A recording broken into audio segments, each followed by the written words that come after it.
അതിന് നമ്മൾ ആകാശിക് റീഡിംഗ് എന്ന് പറഞ്ഞതാണ് ചെയ്യുക. അതിപ്പോൾ നമുക്കിതൊരു ഡെമോ ചെയ്യാൻ പറ്റില്ല. ഞാനത് ജസ്റ്റ് ഇത് ചോദിക്കട്ടെ, എന്താണ് ആകാശിക് റീഡിംഗ്? ഒരു ഡിജിറ്റൽ ലൈബ്രറി. എന്ത് ലൈബ്രറി വെച്ചാൽ നമ്മുടെ എല്ലാ ആത്മാവിൻ്റെയും ഒരു യാത്ര രേഖപ്പെടുത്തി വെച്ചിരിക്കുന്ന ഒരു പുസ്തകമുണ്ട്. അപ്പോൾ ഈ സ്ത്രീ എന്നോടൊന്ന് ചോദിക്കുകയാണ്, സാർ എന്താ എൻ്റെ ജീവിതം ഇങ്ങനെ? ഞാൻ 2 പേരെ വിവാഹം കഴിച്ച് ഡിവോഴ്സ് ചെയ്തു, 3ാമതൊരു ഇതുണ്ടാകും. 40 വയസ്സിൽ ഞാൻ തുടങ്ങിയിടത്ത് നിൽക്കാം.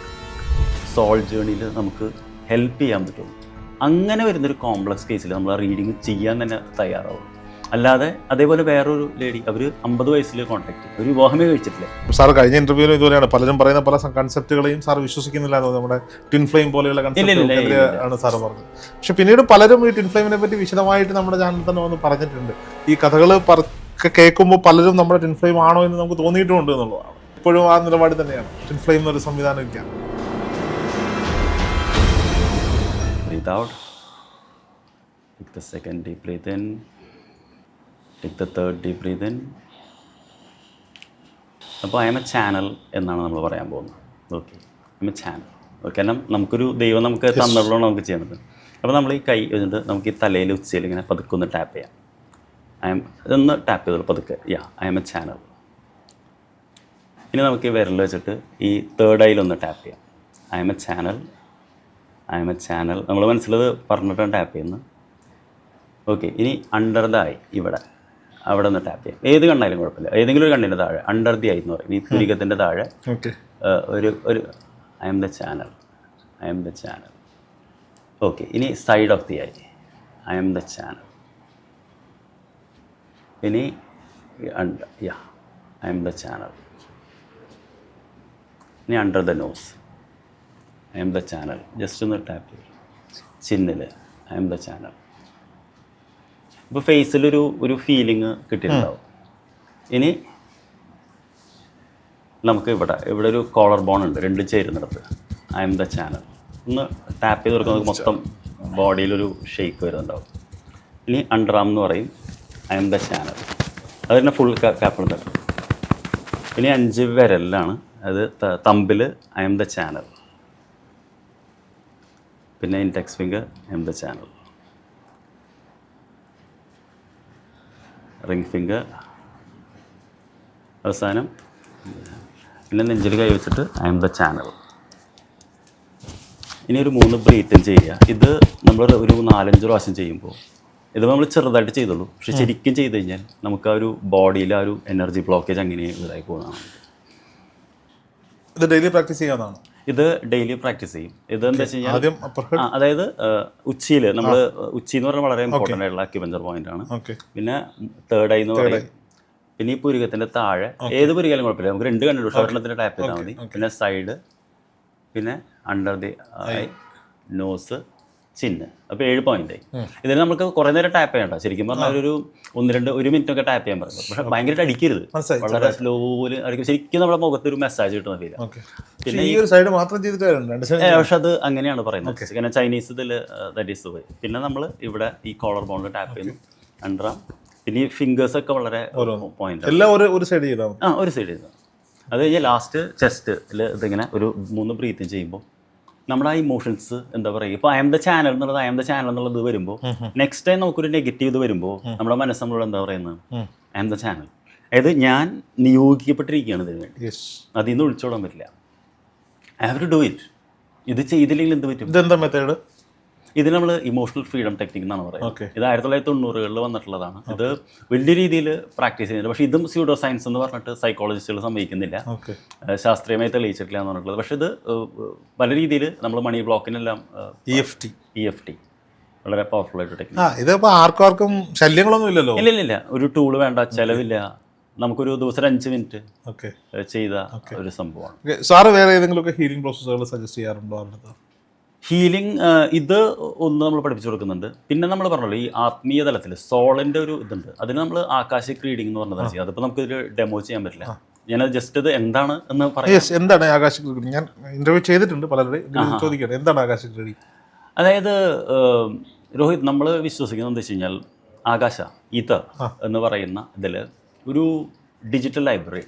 എന്ത് ലൈബ്രറി വെച്ചാൽ നമ്മുടെ എല്ലാ ആത്മാവിൻ്റെയും ഒരു യാത്ര രേഖപ്പെടുത്തി വെച്ചിരിക്കുന്ന ഒരു പുസ്തകമുണ്ട്. അതായത് പല പുസ്തകങ്ങളുണ്ട്. അങ്ങനെയാണെങ്കിൽ ഒരു ചോദ്യമുണ്ട്, ആത്മാവ് എന്നുണ്ടോ? ആത്മാവെന്നുണ്ടോ എന്നൊരു ചോദ്യമുണ്ട്. തീർച്ചയായിട്ടും. അതായത് സ്പിരിറ്റ് എന്ന വാക്കാണ് ഉദ്ദേശിക്കുന്നത്. ഓക്കെ, അതായത് ആത്മാവ് എന്ന് പറയുന്ന പദം നമ്മളെങ്ങനെ ഉപയോഗിക്കുന്നു എന്നുള്ളൊരു ഇതുണ്ട്. എവിടെ ഉപയോഗിക്കുന്നു എന്നുള്ളത്. അതായത് സ്പിരിറ്റ് അല്ലെങ്കിൽ നമ്മളിപ്പോൾ സോൾ എന്ന് പറഞ്ഞ വാക്ക് ഉപയോഗിക്കുന്നത് നമ്മളൊരു ഇൻഡിവിജ്വലായിട്ട് ഐഡൻറ്റിറ്റിയാണ്. ഫോർ എക്സാമ്പിൾ, ഐഡൻറ്റിക്കലായിട്ട് 2 ട്വിൻസ് ഉണ്ടെന്ന് കരുതുക. അവർക്ക് 2 പേർക്കും 2 പേഴ്സണാലിറ്റി ആയിരിക്കും, 2 സ്പിരിറ്റ് ആയിരിക്കും. ശരിക്കും സ്പിരിച്വാലിറ്റി എന്നുള്ള വാക്ക് സംതിങ് ദാറ്റ് ഇഗ്നൈറ്റ്സ് ദ സ്പിരിറ്റ് എന്നുള്ളൂ. ആ ഇതിൽ ഒരു ആത്മാവ് എന്ന് പറയുന്ന ഒരു സംഭവം ഉണ്ടോ എന്നുള്ള ഇതാണ്. അതുണ്ട് എന്നുള്ളതാണ് നമ്മൾ വിശ്വസിക്കുന്നത്. കാരണം അത് നമ്മളൊരു എന്താ പറയുക, നമ്മുടെ പുരാണങ്ങളിലും എല്ലാത്തിലും പറയുന്നത് വെച്ചാൽ നമ്മളൊരു പരമാത്മാവിൻ്റെ ഒരു കണികയാണെന്നാണ് പറയുന്നത്. ഈ കണികയായിട്ടുള്ള നാം ഇവിടെ വന്നിരിക്കുന്നത് ലോകത്ത് ഒരുപാട് കാര്യങ്ങൾ ചെയ്ത് തിരിച്ചവിടെ എത്തുമ്പോൾ ദൈവം നോക്കും, ഇന്ന കാര്യങ്ങൾ ചെയ്തിട്ടുണ്ടല്ലേ, very good, come and be a part of me, അല്ലെങ്കിൽ go back and do again. ആ ഒരു റീസൈക്ലിംഗ് പ്രോസസ്സാണ് വരുന്നത്. അപ്പോൾ അൾട്ടിമേറ്റ്ലി അങ്ങനെ വരുമ്പോൾ ഈ ആത്മാവിൻ്റെ ഒരു പുസ്തകം എന്ന് പറയുന്നതാണ് ഈ ആകാശിക് റീഡ് എന്ന് പറയുന്നത്. അത് it's very difficult to read. ഞാനത് പ്രാക്ടീസ് ചെയ്തതിൽ എനിക്ക് മനസ്സിലാകുന്ന ഒരു 10-6 പേർക്ക് അതിൻ്റെ റിസൾട്ട് കിട്ടിയിട്ടുള്ളൂ.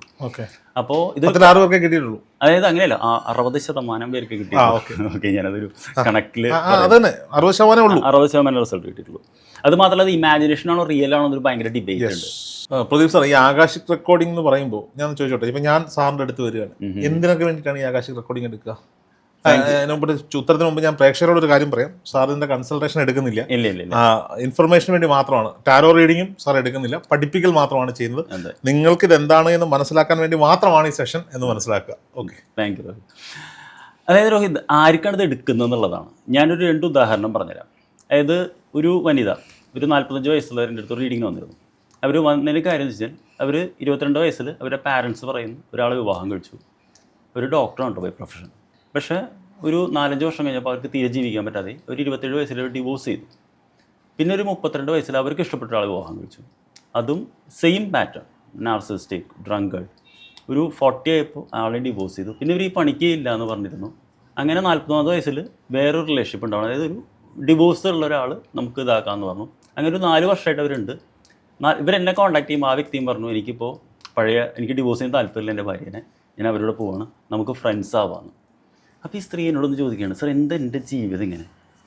ഞാൻ 2 പേരെ വിവാഹം കഴിച്ച് ഡിവോഴ്സ് ചെയ്തു, 3ാമതൊരു ഇതുണ്ടാവും, 45 വയസ്സിൽ ഞാൻ തുടങ്ങിയിടത്ത് നിൽക്കുകയാണ്. അങ്ങനൊരു ചോദ്യം വരുമ്പോൾ നമുക്ക് തോന്നും എന്തെങ്കിലും അവരൊരു സോൾ ജേണിയിൽ നമുക്ക് ഹെൽപ്പ് ചെയ്യാൻ പറ്റുള്ളൂ. അങ്ങനെ വരുന്നൊരു കോംപ്ലക്സ് കേസിൽ നമ്മൾ ആ റീഡിങ് ചെയ്യാൻ തന്നെ തയ്യാറാവുള്ളൂ. അല്ലാതെ അതേപോലെ വേറൊരു ലേഡി, അവർ 50 വയസ്സിൽ കോൺടാക്ട് ചെയ്യുന്നു, അവർ വിവാഹമേ കഴിച്ചിട്ടില്ല, അവർ 29 വയസ്സിൽ ഗൾഫിൽ പോയതാണ്, ഇപ്പോഴൊരു ഗൾഫിലാണ്, അവരൊരു മിൽച്ച് കവാണ്, അതായത് കറവ പശുവാണ്. അവർ വീട്ടിലെല്ലാവരും വിവാഹം കഴിച്ചു കൊടുത്തു, വീട് വെച്ചു. എന്നിട്ട് ആകെ ഒരു അമ്മ ഉണ്ട്. അപ്പോൾ അവർക്ക് ഒരു ചെറിയ വീടുണ്ട്. അപ്പോൾ അമ്മ ഇവർ വിവാഹം കഴിക്കാത്തതുകൊണ്ട് ആ വീട് ഇവരുടെ പേരിലിരിക്കട്ടെ എന്ന് പറഞ്ഞപ്പോൾ ചേട്ടന്മാർ കേസ് കൊടുത്തിരിക്കുക. അപ്പോൾ അവർ പറയുന്നത് വെച്ചാൽ, എൻ്റെ വിവാഹം നടത്തി തന്നില്ല സാറേ, എനിക്കൊരു ജീവിതം വേണമെന്നില്ലേ, എനിക്ക് 50 വയസ്സായി. അപ്പോൾ എന്താ പറയുക, ആ ഒരു ഇതിലാണ് നമ്മൾ നോക്കുന്നത് എന്തുകൊണ്ട്. അപ്പോൾ നമുക്ക് ഈ ടാരോയിൽ പറ്റില്ല, കാരണം ഇതിനൊരു ലിമിറ്റേഷൻ ഉണ്ട്. അപ്പം നമ്മൾ കുറച്ച് ആത്മീയമായിട്ട് ഇരുന്നിട്ട് നമ്മളൊരു റീഡ് ചെയ്യാൻ പറ്റും നോക്കും. അങ്ങനെ നമുക്കെല്ലാം ക്ലാരിറ്റി ഉണ്ടെങ്കിൽ നമ്മൾ പറയും. അപ്പോഴും നമുക്കൊരു ഉറപ്പില്ല. അത് യൂണിവേഴ്സ് തന്നാൽ നമ്മൾ വെറും ചാനൽ മാത്രമേ. ഇപ്പോൾ നമുക്കിവിടെ എത്രയോ തരങ്ങൾ കടന്നു പോകുന്നുണ്ട്. ഒരു റേഡിയോ വെച്ചിട്ട് നമ്മളിങ്ങനെ ട്യൂൺ ചെയ്യുന്നുണ്ടല്ലോ, അതേപോലെ നമുക്ക് ചാനലിങ്, നമുക്ക് ആ ട്യൂൺ ചെയ്ത മെസ്സേജ് കിട്ടും. അതുകൊണ്ടാണ് സാർ പറഞ്ഞത് 60% മാത്രമേ. അതെ, ഒരിക്കലും ഭാഗ്യം കൂടി വേണം. അല്ലെങ്കിൽ എനിക്കത്ര കഴിവില്ല എന്ന് ഞാൻ പറഞ്ഞു. ഞാൻ പറഞ്ഞല്ലോ 2 വർഷമായിട്ടുള്ള ഫീൽഡിൽ ഞാനൊരു ക്യൂരിയസ് ആയിട്ടുള്ള കിഡാണ്. നമ്മളിങ്ങനെ കാര്യങ്ങൾ മനസ്സിലാക്കുന്നു. ഇത് ഗുണമുണ്ടെങ്കിൽ എനിക്ക് വർക്ക് ചെയ്യണമെങ്കിൽ PFT എനിക്ക് വർക്ക് ചെയ്തു, ഞാനത് ഷെയർ ചെയ്യുന്നു. എനിക്ക് വർക്ക് ചെയ്യുന്നില്ലേ, ഞാൻ ഷെയർ ചെയ്യും. ആദ്യത്തെ പരീക്ഷണ വസ്തു ഞാൻ തന്നെയാണ്. സാർ കഴിഞ്ഞ ഇന്റർവ്യൂവിലും ഇതുപോലെയാണ്, പലരും പറയുന്ന പല കൺസെപ്റ്റുകളെയും സാർ വിശ്വസിക്കുന്നില്ല. നമ്മുടെ ട്വിൻ ഫ്ലെയിം പോലെയുള്ള കൺസെപ്റ്റുകളെതിരെയാണ് സാർ പറഞ്ഞത്. പക്ഷെ പിന്നീട് പലരും ഈ ട്വിൻ ഫ്ലെയിമിനെ പറ്റി വിശദമായിട്ട് നമ്മുടെ ചാനലിൽ തന്നെ വന്ന് പറഞ്ഞിട്ടുണ്ട്. ഈ കഥകൾ കേൾക്കുമ്പോൾ പലരും നമ്മുടെ ട്വിൻ ഫ്ലെയിം ആണോ എന്ന് നമുക്ക് തോന്നിയിട്ടുമുണ്ട് എന്നുള്ളതാണ്. അത് ഇപ്പോഴും ആ നിലപാട് തന്നെയാണ്. ട്വിൻ ഫ്ലെയിം എന്നൊരു സംവിധാനം ഇല്ല. സാർ, ഞാനത് അതിനെക്കുറിച്ച് ഞാൻ പറയുന്നില്ല.